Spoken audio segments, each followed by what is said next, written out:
Welcome back to the Nikki Clarke Radio Show. The show is about conversations that matter, and we're so excited to invite people from all walks of life to come and share their heart stories, their stories of transformation and upliftment. And I'm so excited to have back for the second time a wonderful woman who is a mover and shaker in the community. She's the founder and director of HAACO Ontario. Please welcome Susel Munoz to the show. How are you doing today, Susel? Very happy to be here for a second time. This is my first time with you in the radio, so yes, very excited.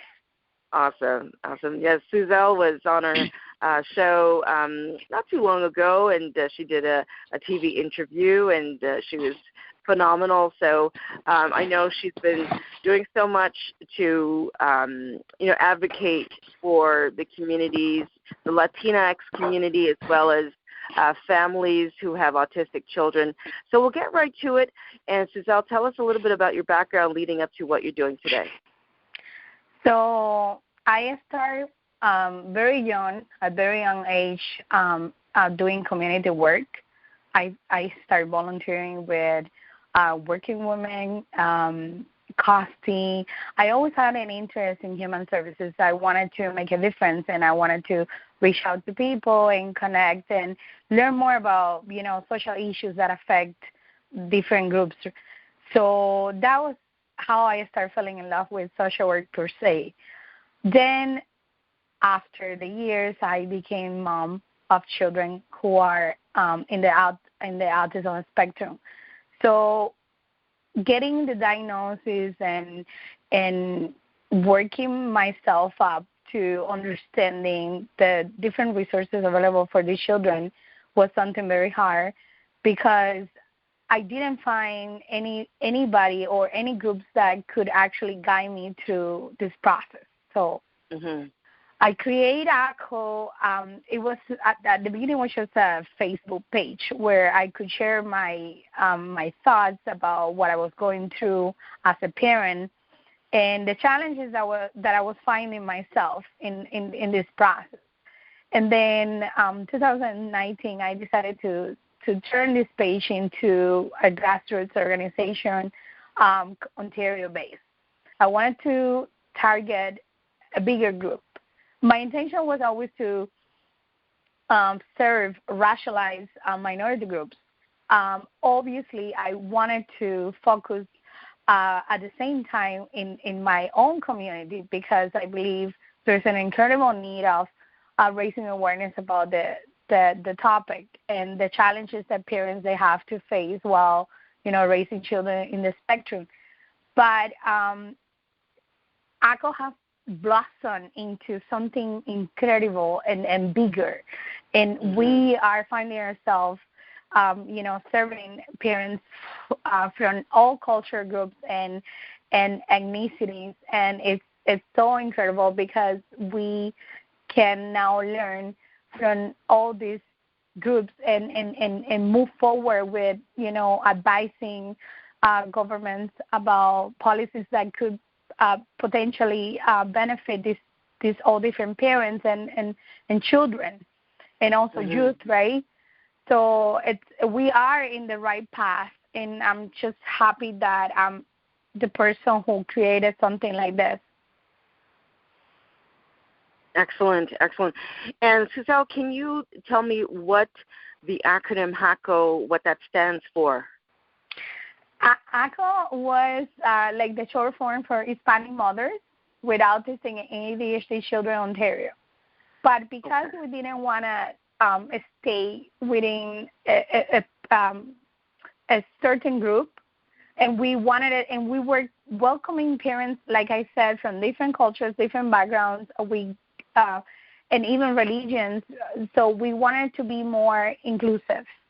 We also are welcome, we welcome LGBTQ parents and single parents, and we wanted to show that we were following a vision that was, inclusive. So we just stayed with our nickname, acronym, and now we are HAACO Ontario. Okay. And what are the specific services or activities that you offer for parents needing this kind of inclusion or this group support? Yeah. So HAACO raise awareness about autism, ADHD, and disabilities in general through educational talks. So we organize talks in the city of Toronto, but we invite parents and professionals in different fields: education, healthcare.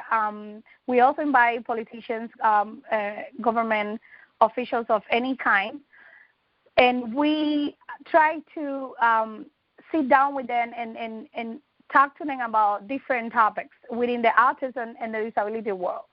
We believe that one of the best ways to face challenges and shape policies is by teaching people how to deal with different issues, such as the issues that parents and individuals with autism and other disabilities face.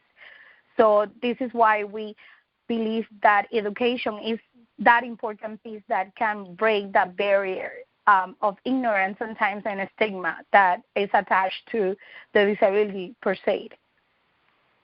Okay, excellent.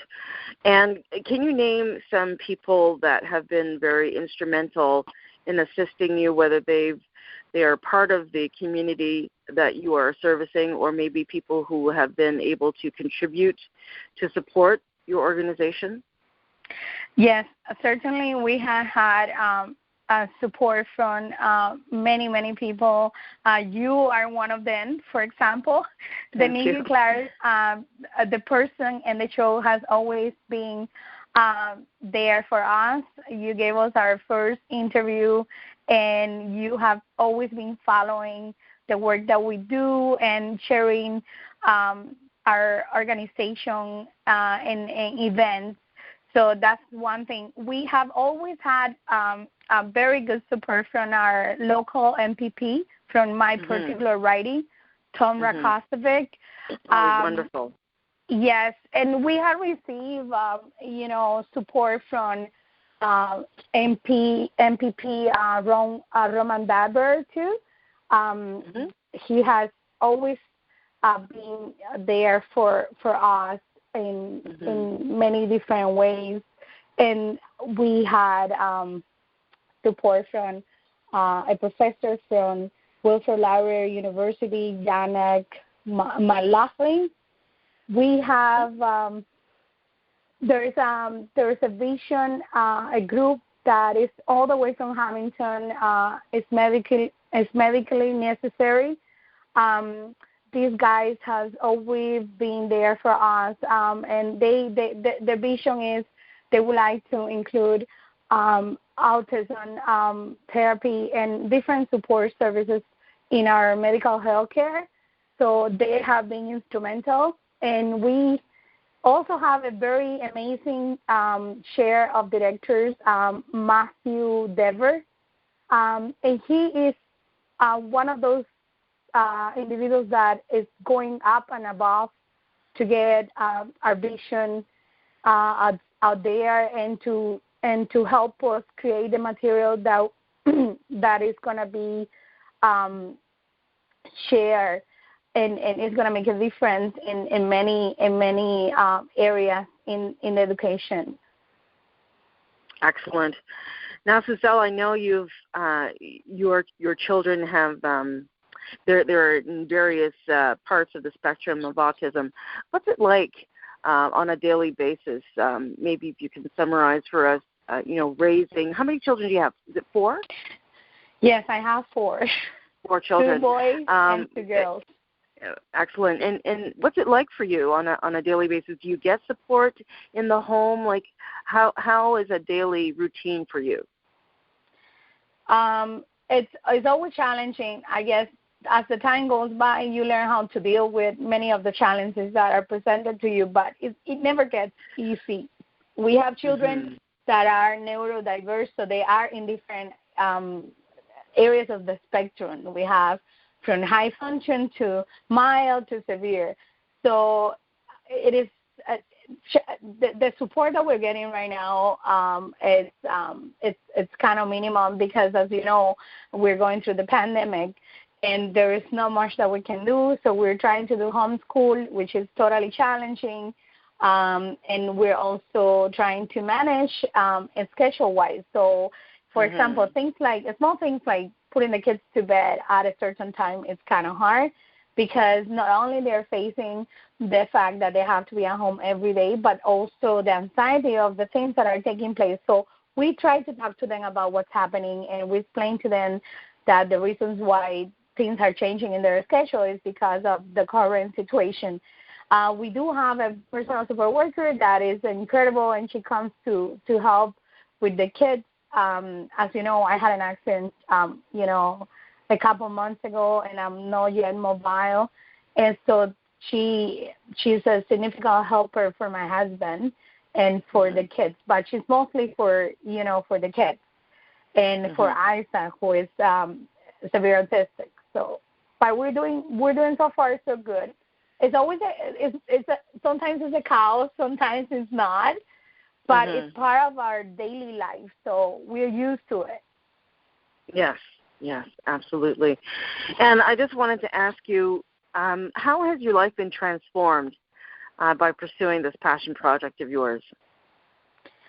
I think that I have had the opportunity to meet so many incredible people, come together with individuals that I never knew, and share all these passion and ideas about how can we change,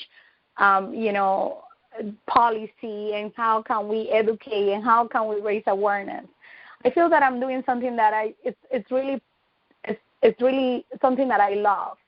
I never knew that I was going to find my passion on advocacy, and this is something that it comes really from my heart. I believe that I'm doing something for my kids, and also to encourage them to raise their voices and fight for the rights as humans, because everyone is important, and everyone that is disabled also has the opportunity to speak up. And I can't speak up for them for the years to come, because I want to see them being independent and using their own voices. But I'm here for the time being to reach out as many people as I can and let them know that these children, these youth, these individuals, they have a voice, and that we need to listen, and that we also need to open our self-awareness and learn that the challenges that they go through are because the barriers that society, ourselves, we're putting out there for them. Excellent. And Susel, we're all going through a very challenging time right now during this COVID-19 pandemic. What message of hope can you offer the listeners? We don't know when this is going to end, and we all have to work together and collaborate and follow the government advice on staying at home, self-isolate if necessary, and keep your social distance. Our nurses, our doctors, and our personnel that is out there to work either in transportation or in grocery shopping or even in airlines, they're all there because they're trying to keep us safe, and they're working very hard to do so. And right now, there's no time expectation, but the only thing that we can do is just to make sure that we flatten the curve and that we fight this disease with our intelligence. And in doing that, we will be able to go back to normalcy. However, I believe that the entire experience is going to change the way that we do things, definitely. It's going to change the way how we appreciate life. One of the things that I find with this pandemic is that we have got the chance to spend some time with our family and reach out to people that we weren't reaching out before. Yeah. So sometimes you have to get bad things to happen to you to learn that the importance of little things, right? Yes, it does give you a fresh perspective, for sure. Yeah, it is. It's something that I find in my personal opinion, I find that this is all, yes, very unprecedented, but at the same time, we can focus on being better human beings, definitely, and taking care of the environment, because we have taken it for granted for decades. Right. And I think it's definitely a message for us to be kinder to the planet. We're here as guests. And exactly. And we really need to, stop taking things and people for granted. So I think this is a real big lesson for a lot of us, and I know for myself it's given me a lot of sober reflection, and I'm really feeling optimistic that a lot of good things will come out of this as well. So I thank you so much, Susel, for sharing all the good things that you're doing. And before we close, can you just tell us how people can reach out to you on social media? Well, they can find us on Facebook or Twitter. The handling for Facebook is HAACO Ontario, and in Twitter we are, I'm trying to get the information here. Just give me it. Okay, so we are on, and then underscore HAACO, and then you can also find that says HAACO Ontario Grassroots. So we are basically very active on social media. That's what we run our entire platform, unless we are in the community and we're doing our talks. But right now, because of the pandemic, we are 100% on social media. So, and even though we're not running talks, we are, collaborating with other groups and other individuals that are doing different things. So right now we have an event from our board of directors, our chair, and he's going to do a panel to discuss education and distance education and all that. So we're soon putting that information out there. So whoever is interested to sign up for this can do it. Matthew Dever is a very interesting guy. He's sitting on the implementation panel for the Autism Ontario program. So it's really good to hear from him everything that he has to say. He's well versed on different topics, and we're happy to have him in our group. Excellent. Well, thank you so much, Susel. I look forward to maybe being one day a speaker at one of your events and talk about my own experiences. So it's been such a pleasure. Thank you for sharing your pearls of wisdom with us. And please reach out to Susel Munoz. She is the founder and director of HAACO, as HAACO Ontario, as she described. She's available on social media, pretty much right now for the next few months. And we are looking forward to when we can all get together again sometime soon and really have more opportunity to share and to learn from each other through your organization. So thank you very much. You've been listening to the Nikki Clarke Radio Show. Bye for now. Thanks, Susel.